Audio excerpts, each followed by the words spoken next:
sila sa lights, camera, action at palakpak. Pero pagbaba nila ng entablado, paglabas ng studio, kapag wala na sa harap ng camera, may iba pa pala silang papel na ginagampanan. Mga celebrity teacher na back to school din. Si Boy Abunda, si Techi Agbayani, si Jim Paredes, at Leo Martinez. Ano ang kanilang common denominator? Kapag hindi na sila nakaharap sa camera, nagtuturo sa eskwela. Celebrity teachers. Pero kapag walang taping o shooting, makikita si Malu dito sa College of Mass Communication sa UP Diliman para magturo ng klase na may kinalaman sa pag-arte sa telebisyon at pelikula. Ang tinuturo ko ngayon dito, mula noong 1988, yung tinatawag na Broad 124. That's acting for television, speech and television performance, bale. Nandun yung mga doing music videos, newscasting, drama, etc. Pero mas ang konsentrasyon ko ngayon yung Film 135, which is acting for film. 20 taon nang nagtuturo si Malu at hindi raw biro maging guro. Maganda yun talagang naitulong sa akin ng mismong karanasan ko. So, na-address ko ngayon. Nailalagay ko kumbaga sa syllabus o kung ano yung kailangan gawin para matulungan yung sining nung pagganap. Ang kadalasang highlight daw ng kanyang mga klase ang pagbibigay ng iba't ibang stimuli o motivation sa pag-arte. Ang estilo sa pagtuturo ni Malu, effective daw ayon sa kanyang mga dating estudyante na sina Cecil at Ina na account executives na ngayon. Palagay ko yung nakatulong sa akin na kumaga from the workshop and the learnings ko kay Ma'am Malu. More on, yun nga, parang kasi may bago kang role na tinitake pag iba yung kliyente mo, parang iba yung personality mo dito versus sa ganito. Parang na-internalize mo ka ng personality dapat yung meron ka. Pero more than that, it's really gaining confidence na para harapin mo yung mga taong dapat mong kausapin araw-araw. Para muling sariwain ang masasayang sandali nila sa klase, nag-set up kami ng isang mini class reunion. Ikaw ba yung type? Tulad ng dati, naging mainit pa rin ang pagtanggap nila sa isa't isa. Pinatanggap niya sa naman ako, may nangyari gano'n. O ano? Kamusta kayo ngayon? Nasa Okay lang po. Ito lang. May picture talaga. Talaga? Kita kasi naman. Ha? For your information, wala akong litrato. Mga student. Oo, yung nasa loob ng classroom, ganyan. Sila pa, meron nang kumuhan, bawa yung patapos na klase. Diba? Ganyan. Ito yung kami mas makahabal na project. Siyempre, ma'am, kayo yan eh. Ano? Nasaan na yun? Kayo na yun? Advertising. Nagagamit nyo ba? Na-apply nyo ba performance skills sa inyong sales? Performance! Performance. Ang trabaho ay performance! Para makabenta. Para makabenta. Nasa sales.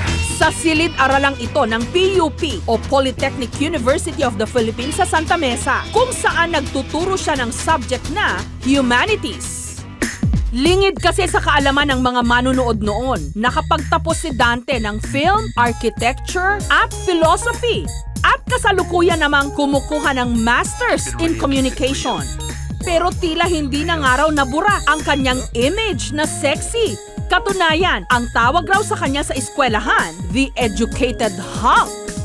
Kasi mahilig din ako mag-aral. Kumbaga parang dun papunta yun eh. Pag mahilig ka mag-aral, para ma-share mo naman yung knowledge na na-acquire mo, di ba?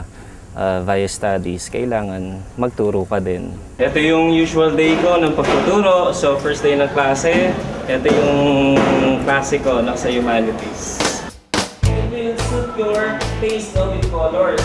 Yes, subjective. Or it can be as big as mountain, right? Sa kabila nito, hindi naman daw siya nakararanas ng anumang pambabastos mula sa mga estudyante. That thing, for example, is qualified as an art. Maliwanag naman po ng pagkakatulong. Nag-enjoy kami sa mga pinapagawa niya. Palaging tungkol sa arts. Pinagawa din niya sa amin. Search niyo ako sa internet, makikita niyo ako. Ano nakita mo? Ayun, dating star. Di ba arts yung tinuro niya sa amin, artista siya. So, di ba magkapareho lang po yun. So, yung mga nalalaman niya, tsaka knowledge niya, nasi-share niya sa amin. Kahit nalinya ka naman sa pagpapasexy, dapat alam mo na kung ano yung pinaka-limitasyon mo, which is frontal nudity. So yun, parang hindi ko naman ginawa yun. So hanggang pa-sexy lang. Tsaka hindi ka naman nagtuturo para ikwento yung buhay mo, yung showbiz career mo. Bahala na sila doon. Nakikita naman nila sa internet yung mga pictures mo. So ibang side ng kwento yon. So sa pagtuturo, turo ang gawin mo, di ba? Ayon sa batikang aktres na si Boots Anson Roa na nagtuturo naman ng performance and practice class sa Ateneo, malaking bagay raw ang pagiging celebrity kung kakaririn ang pagtuturo. Siyempre, pag media personality ka, yung sinasabi mo is taken as Bible truth, especially by the younger people. Lalo na merong idealism. So, kung halimbawa ang tingin nila sa'yo, icon ka, parang bawat sabihin mo, ang laki ng impact. Ngunit bago pa man pinasok ng mga celebrity ang akademya at pagtuturo, una na itong nagawa ng veteran stage, TV and movie actress na si Rustica Carpio. Magmula nung ako'y nagsimula ng magturo, nung ako'y 23, hanggang ngayon na ako'y 80, 2 taon lang akong pumalya nung nag-aral ako sa Amerika. Nagturo din ako sa ibang eskwelahan. Kinuha ko ng FEU later, 10 taon ako roon. Nagturo ako ng speech and drama, tsaka literature. Tapos, itinatag ang pamantasan ng lungsod ng Maynila. Isa ako sa pioneers doon. Tapos, balik PUP.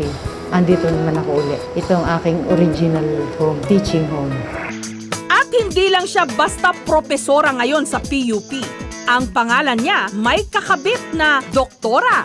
Mas mainam daw kasi kung may kredibilidad ka at pinag-aralan. Nababalansi ko yung theory at saka practice. Dahil ang tinuturo ko naman hindi puro experience Dahil ako naman nag-aral, may titulo, nag-master ako sa Amerika, nag-doctorate ako sa UST. Kanya napapag-halo-halo ko.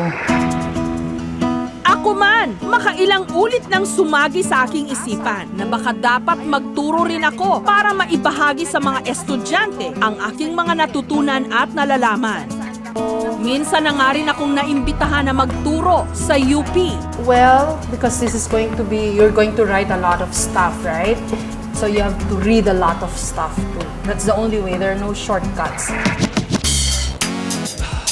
Sa araw na ito, masubukan nga. Hello, good afternoon. Haharapin ko ang isang klase ng mga communication students sa Kalayaan College sa Quezon City. Good afternoon. Walang kamalay-malay ang mga estudyante na ako ang kanilang magiging guest teacher sa araw na ito. Para hindi magkailangan, ikwinento ko na lang muna sa kanila ang aking mga karanasan.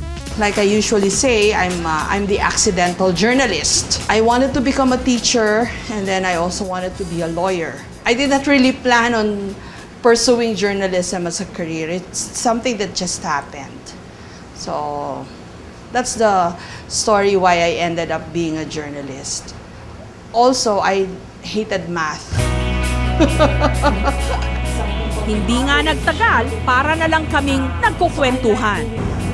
Yes. Career, a great journalist. What makes you a good journalist? What makes a good journalist? You have to be a good reader. To be able to write well, you have to be a really, really good reader. Kasi kung wala kang masyadong stock knowledge, wala kang masishare. One of my professors used to say na, read kahit yung pinambalot ng tinapa. Kasi when you read, that's added information for you. How do you see yourself now, let's say, 10 years ago? Ako, I'm hopefully retired. At least from my executive positions. So I'm really seriously thinking about retiring at age 50 and having my own life. Teaching, yes. Every time I go to UP, at one point, sinasabi nila, oh, eto na, you signed na the contract. Teka muna na. Yeah, I should. I think that's an obligation for me. I should probably try and go back to the College of Mass Communications and teach. Sobrang inspirational talaga. Iba yung tao, alam mo, successful yung tao. Makakuha ng strength sa kanya. It was fun. kasi at least na-share ko yung mga thoughts ko and feelings sa mga estudyante. And it's, paminsan-minsan it's good to interact with the young people kasi na-energize ka at saka nalalaman mo kung anong pulso nila, anong mga iniisip nila, ano yung mga gusto nilang tanungin. Ang ating lesson for the day, ang edukasyon. Yamang hindi mananakaw nino man. Sino man ang nagbabahagi nito, sikat man o hindi, dapat nating pakaingatan at pahalagahan. Okay? Class dismissed.